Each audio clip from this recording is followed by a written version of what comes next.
sur Rire et Chanson. Et tous les jours à la mi-mars, on refait l'info. On va commencer avec cette nouvelle mesure pour les automobilistes dans la capitale. La mairie de Paris instaure dès ce lundi une zone sans aucun véhicule motorisé dans les 4 premiers arrondissements de la capitale.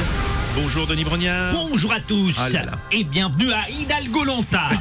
Encore une nouvelle épreuve pour la tribu auto. Après le périph' à 50, la fermeture des quais, la limitation à 30 km/h, le stationnement majoré pour les SUV, après l'obligation de se déplacer à cloche-pied pour les trajets de moins de 10 mètres.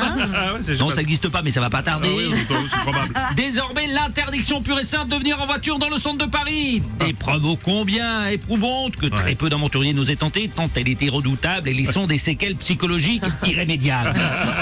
Les automobilistes au départ, ils étaient des milliers. Au final, il n'en restera qu'un. C'est ça. Bon, Madame Hidalgo, vous allez pas arrêter un peu. Bruno Robles. Non mais c'est fou.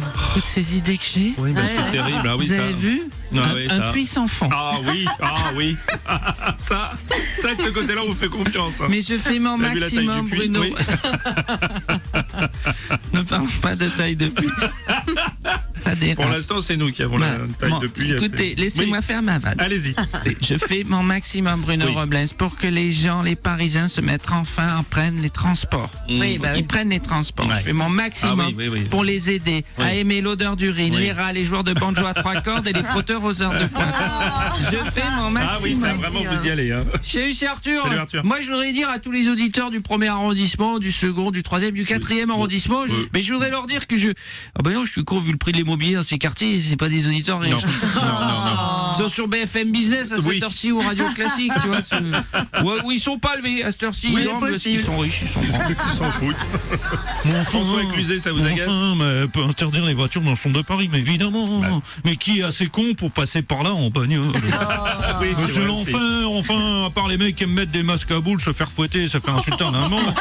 Il y a personne qui a envie de faire ça. Le centre de Paris en voiture. Ouais, c'est vrai. Ah merde, Gérard Depardieu.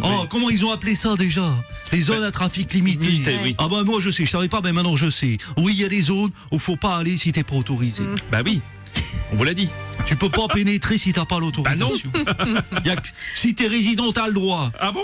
Oui, si tu y habites, t'as le droit. Si tu habites... Une autre question.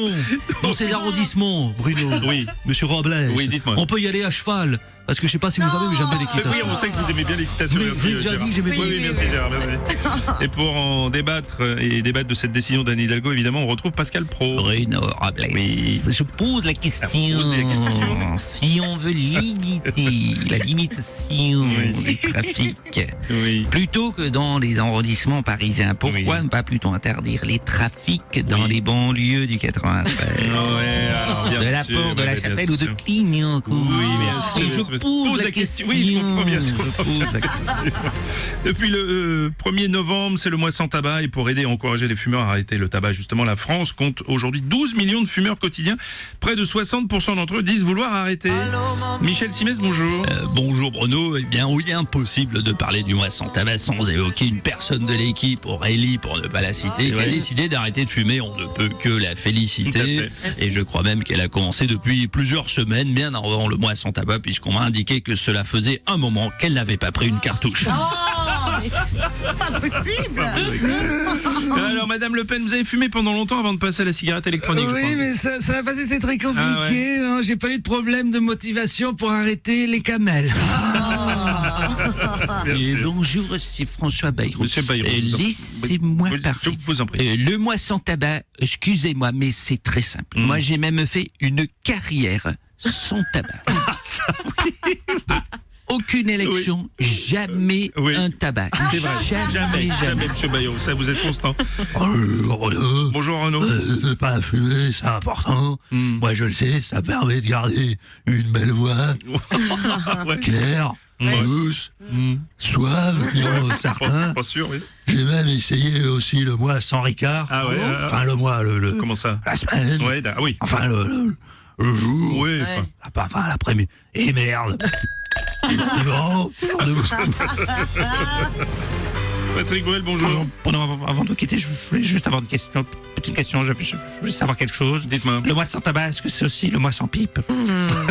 Parce que j'ai l'intention de me faire masser tout à l'heure. Non, on va chercher. On peut pas que ça passe. Moi, se refait l'info tous les jours. En exclusivité sur Rire et Chanson.